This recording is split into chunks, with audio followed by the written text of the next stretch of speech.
Another Facebook help me filmmaking question that I came across. This is something I've come across many times, and so I have an answer for it. So let me just read this, and I'll tell you what the answer is, and then we'll discuss. Hi guys, I'm a church creative and I shoot on an FX30. I just had a shoot on Tuesday and yesterday. I was trying to back up all the files to my hard drive, but when I connected my SD to my Mac, so my SD card to my Mac, it wasn't reading it. I plugged it in with two different adapters and then directly into my Mac without an adapter and still nothing. It's not bent or cracked anywhere, so the problem is clearly internal. Does anyone know any way I can recover the data without having to pay $300 to $1,000 with data recovery service? Thank you in advance. The answer is,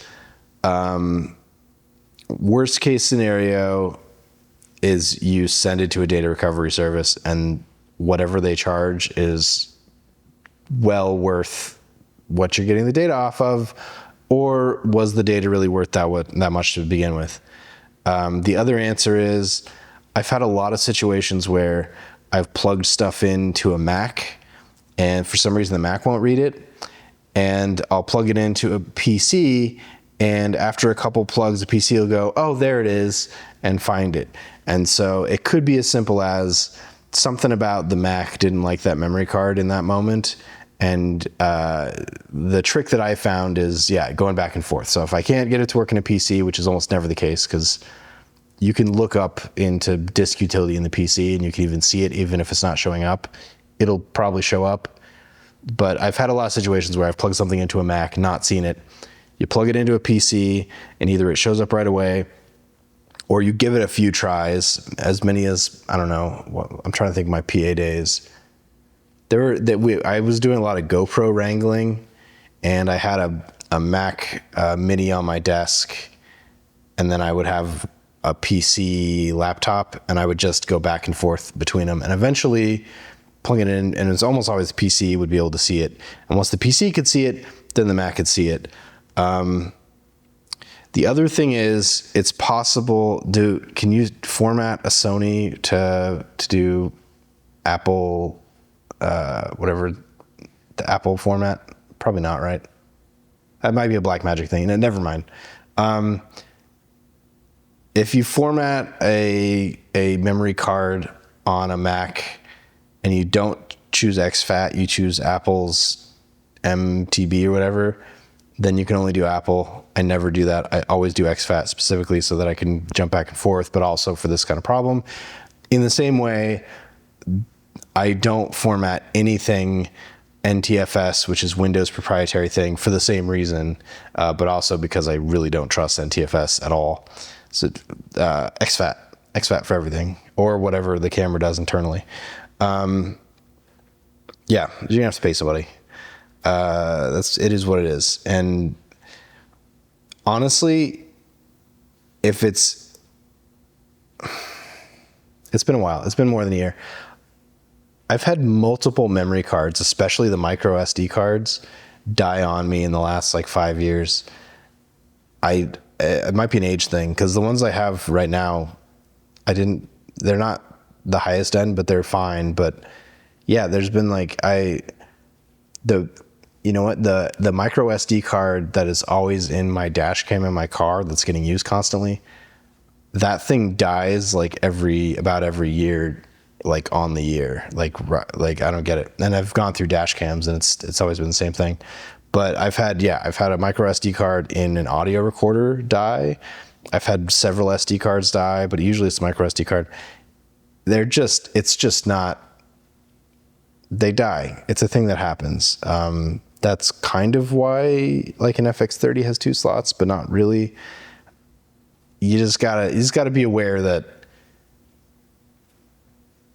SD cards especially die. Hard drives, it's way less of a thing. Hard drives will usually warn you before they die. But SD cards dying is a thing. So I honestly, if you can't get the SD card to talk to anything, and there's obviously no physical damage reason why it's doing that, you could send it to a place to have them try to, take it apart and find the data. But honestly, it's probably dead. And like I said earlier, most of the time, the reason these data recovery services are so expensive, there's a bunch of reasons. I guess I don't need to get into it, other than they're not consumer facing, they're company facing, and companies will pay whatever they need to protect their data.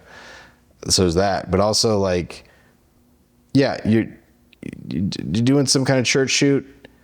Sure, it's probably not directly replicable because it was a live thing, but is it worth the money to roll the dice on to get it fixed? Probably not. So yes, there's data recovery companies that can do it. What I tend to do if I really need something data recovered, and it's usually I think the last time I did it, we formatted a memory card before getting the files off, which I have never done again since then that I'm aware of. And so in that case, you can download like a sniffer thing on your computer, and it'll at least tell you what the files are if they're not overwritten. And some of the files are going to be overwritten because once you use the memory card after you format it, it'll start overwriting some stuff. But if it's a big enough memory card, it might not for a while. And so you can usually get some version of those files back sometimes. But if it's straight up just you plug it in and nothing happens, it sounds like a physical defect and the memory card is just dead. So anyway, that was long-winded. Comments. ChatGPT deep research mode. If that was a joke, 10 out of 10. If that was real, get out of here, dude. Next person says, 300 to 1,000, adorable. FYI, SD cards are the most expensive to rescue. Have you tried simply inserting the card or restarting the computer? It's worked for me on occasion. Yeah. I don't know. I'd make a point to not leave SD cards in while I'm restarting a computer, just because if the SD card is corrupted and the computer tries to restart while talking to the SD card, it won't screw up the computer. It'll, like, especially with PCs, it'll just keep trying to figure out what's going on with the SD card instead of actually booting up. So I make sure to put in the SD card once I'm on the home screen, once I'm on the desktop, Anyway, moving on. Try a different computer with a separate adapter first, or plug the adapter into your phone. That's a good point. Person says, I already tried it in different computers with the same adapter, a different one, and directly without. Yeah. Are you doing all Macs though? It could be a PC. Dang, can your camera still read files? Maybe direct USB to camera. Good luck. That's an interesting way to go about it.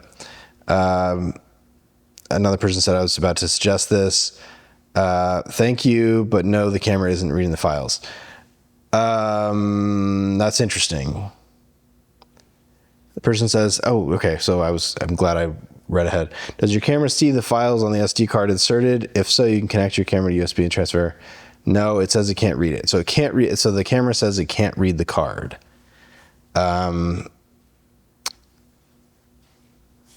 If it can't, the question I would ask, and nobody asked, is, does the camera say, unable to read card, please format?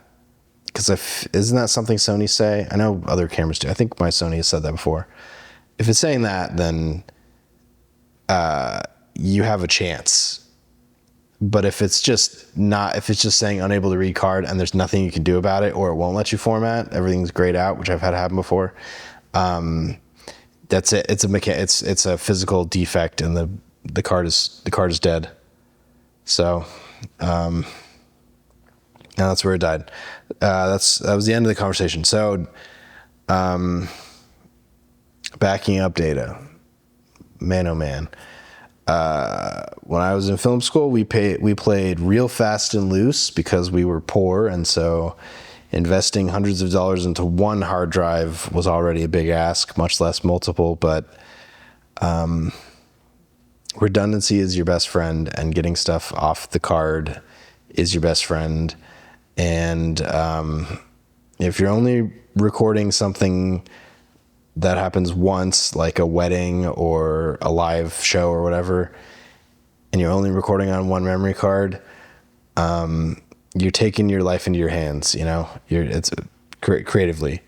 I would at least have another camera recording something if I was to do that. Cause some of my cameras most of my cameras don't have dual card slots, because that's, you know, a pretty pro feature. So traditionally my way around that, if it's a live show, is have a known second camera getting the wide, or have a known second camera doing something, so that there's at least another set of footage, probably, even if it's not the same footage. But yeah, I mean, if you're doing live stuff, I pop a second card into my dual slot camera no matter what. The only time that screws you is a lot of, like, this sounds like a physical failure of the card, which would have been okay if the other slot had been used. What I've found a lot of times, especially if the battery pops out or something with cameras, is even if you're dual recording, if there's a battery failure or if there's an electrical surge or something and it corrupts the file or the memory card itself, it'll corrupt both. So the dual card slot thing for redundancy is only really useful if a card dies physically, which it does sound like this probably happened in this case, or if you want to be able to hand that card to somebody and still have the exact file structure and the exact files and the raw data on the other card for yourself. I do find that very useful. So, yeah, cheesy rice on that one. That sucks. But yes, short rant. Minimum two places recorded semi-permanently, and they got to be kind of different. That's my rule. As a colorist with a company who colors, in my contract it says, I'm not collecting your only hard drive. If I find out this is your only hard drive, contract is over. I'm handing you back the hard drive, and we're done, and you're losing your deposit. I need to, if I'm collecting footage for the color grade, I'm collecting a copy. That could be the second hard drive that has the exact same information as the first hard drive. That could be a jump drive or a runner drive that just has the files that I need. That's fine, but I'm not touching the project hard drive that the project was recorded to. Yeah, and there shouldn't be just one. There should be multiple. There should be two in separate places. I know that's not a perfect system. And the other thing I found that has saved me a few times is when you're buying hard drives for a project, don't just on Amazon scroll down to 2 and click 2, because you'll probably get 2 out of the same batch, and the chances of one dying in that batch means the second one in that batch dying is that much more likely. Which I can't say for sure I've had happen to me with SD cards, but I feel like it's happened to me with SD cards. But yeah, so I make a point to, if I need a pair of 5 terabyte hard drives, for instance, I'll buy one hard drive from one company and one hard drive from a different company, and they may be a little different, and that's fine. Usually, you know, Seagate, Western Digital, whatever, that's fine. I know they weren't manufactured in the same place at the same time. So if one of them dies, I still have time on the second one to get it copied to another one instead of having them both die. Yeah. So even SSDs, I wouldn't trust my life on a pair of SSDs that were made at the same time in the same place and bought at the same time. That's, you know, things end up failing at weird times. You know, I've had I've 4 3 terabyte spinning drives in my computer for color grading as my RAID. And I've had one drive properly die and got warranty replaced. And the 4 of them were just 4 random drives. They had about the same writes on it because they were used. They're just bulk drives that I'm just using. But yeah, one of them died in like 2 months of being in my computer, just straight up mechanically failed. Unfortunately, I had a warranty, so I sent it in, and they gave me a brand new one. It was wild, 0 hours on it. But I know, just based on the fact that I'm fairly certain those other 3 lived in a box somewhere next to each other, when the next one dies, the other 2 are probably on their way out. So, yeah. And also, my other thing about that rant is, don't live your life on SD cards. They're too small. So they're easy to lose. They're incredibly fragile because they're plastic. Those micro SD cards are just shit. And the fact that half of all my equipment requires micro SD cards drives me crazy because they're so terrible. They're just too small, and they're too fragile, and they're too easy to lose. I have a car that I've sold that I know for a fact has at least 2 micro SD cards in its vents, because I would pop out the SD card from my dash cam, and it would fall vertically, and it would hit the lip of the vent, and then it would just disappear into the vent, and I don't know where it went. I took my whole dash apart one time to try to find, but it happened to me minimum 2 times. Yeah. So anyway, that's it. Your data's weird. Data's crazy because picture it didn't happen kind of thing, you know? So if you lose data, that's it. So, you know, just don't play around when it comes to data. That's all. I'm not saying buy the most expensive memory card. I'm just saying, you know, have a bunch. Maybe don't buy the giant one every time. Rotate them.